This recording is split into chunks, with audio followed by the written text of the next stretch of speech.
கர்த்தருக்கு ஸ்தோத்திரம். இந்த நாள் தேன்துளி நிகழ்ச்சியிலே உங்களை நான் மீண்டும் சந்திப்பதில் அதிக மகிழ்ச்சி அடைகிறேன். இந்த நாளில் கூட ஆபிரகாம் ஒரு நல்ல பரிந்து பேசி ஜெபிக்கிற ஒரு மனிதனாய் காணப்பட்டார். இன்டர்செசரி ப்ரேயர் பண்ணார் என்று பார்க்கிறோம்.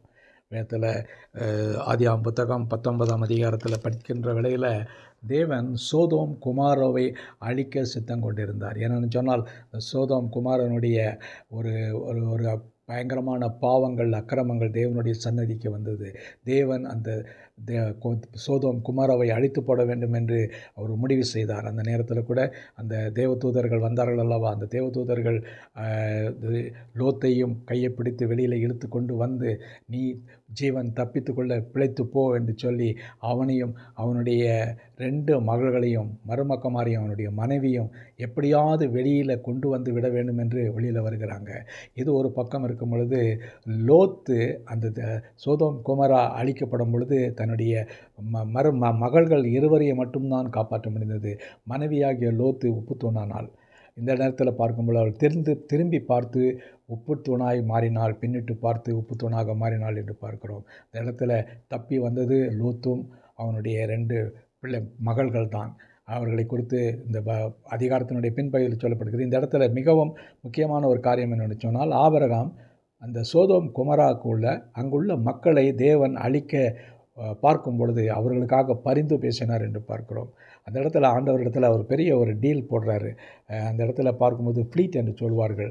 அந்த ஃப்ளீஸை அவர் செய்கின்ற வேலையில் பார்க்கின்ற பொழுது 50 பேர் இருந்தால் நீங்கள் அழிச்சிடுவீங்களா அப்படி என்று சொல்லி 5 குறித்து, ஒரு 5 பேர் இருந்தாலும் நீங்கள் அந்த பட்டணத்தை அழிக்க மாட்டீங்கள் இல்லையான்னு சொன்னார். தேவன் சொல்கிறார், நிச்சயமாக 5 நீதிமான் இருந்தால் நான் அழிக்க மாட்டேன் என்று சொல்கிறார்.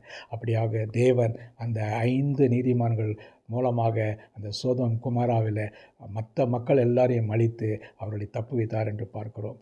ஆகவே இந்த வேளையில் இந்த ஆபிரகாம் அவனுடைய உறவினர் சித்தப்பா மகனாக இருந்ததான லோத்துக்காகவும் அவனுடைய குடும்பத்துக்காகவும் அதிகமாக வேண்டினார். ஆனால் அவர்களுடைய காரியங்களில் பார்க்கும் பொழுது லோத்தும் அவனுடைய பெண் பிள்ளைகள் மட்டும்தான் தப்பி வைக்கப்பட்டார்கள். தேவன் அவர்களுக்காக தேவனிடத்தில் பரிந்து பேசி ஜெபித்ததினாலே ஒரு பெரிய அழிவிலிருந்து அந்த முழு குடும்பம் காக்கப்பட்டது. அதன் மூலமாக பின்னாலே பார்க்கும் பொழுது பெரிய மற்ற சந்ததிகள் அதன் மூலமாக உருவாயிற்று என்று பார்க்கிறோம். ஆகவே இந்த இடத்துல ஆபிரகாமனுடைய வாழ்க்கையில் நாம் பார்க்கின்ற வேளையில் அவனுடைய நற்பண்பாகிய மற்றவர்களுக்கு பரிந்து பேசி அவர்களை காப்பாற்ற வேண்டும் என்கிறதான ஒரு பெரிய எண்ணம் அவனுக்கு இருந்தது. அந்த எண்ணம் உங்களுக்கும் எனக்கு இருக்க வேண்டும். இந்த உலகத்தில் உள்ள மக்கள் அழிந்து போகக்கூடாது, திறப்பின் வாசலில் நிற்கத்தக்கதான நிலையில் நம்ம நிற்கும்போது, ஆண்டவரே இந்த உலகத்தை அழிக்க வேண்டாயா, ஆண்டவரே யாரையும் நிர்மூலம் செய்ய வேண்டாம், நீங்கள் ஆண்டவரே நான் இவர்களுக்காக ஜெபிக்கிறேன், பரிந்து பேசி ஜெபிக்கிறேன், எல்லாரும் ரட்சிக்கப்படணும், ஒருவரும் கெட்டு போகக்கூடாது, ஒருவரும் அழிவுக்கு செல்லக்கூடாது என்று நாம் வேண்டக்கூடியவர்களாக இருந்தால் நிச்சயமாக நம்முடைய ஜெபத்தையும் அவர் கேட்க வல்லவராக இருக்கார். ஜெபிப்போமா? நல்ல ஆண்டவரே, ஆபிரகாமுக்கு இருந்த நல்ல மனதை எங்களுக்கும் தர வேண்டுமா ஜெபிக்கிறோம். எப்படி ஆண்டவரே அந்த சோதோம் குமாரா அழிவில் இருக்கும் பொழுது இந்த பட்டணத்தை 5 நீதிமான்கள் இருந்தால் காப்பாற்றுவீரா என்று சொல்லும் பொழுது கர்த்தர் அதை கேட்டார் என்று பார்க்கிறோம்.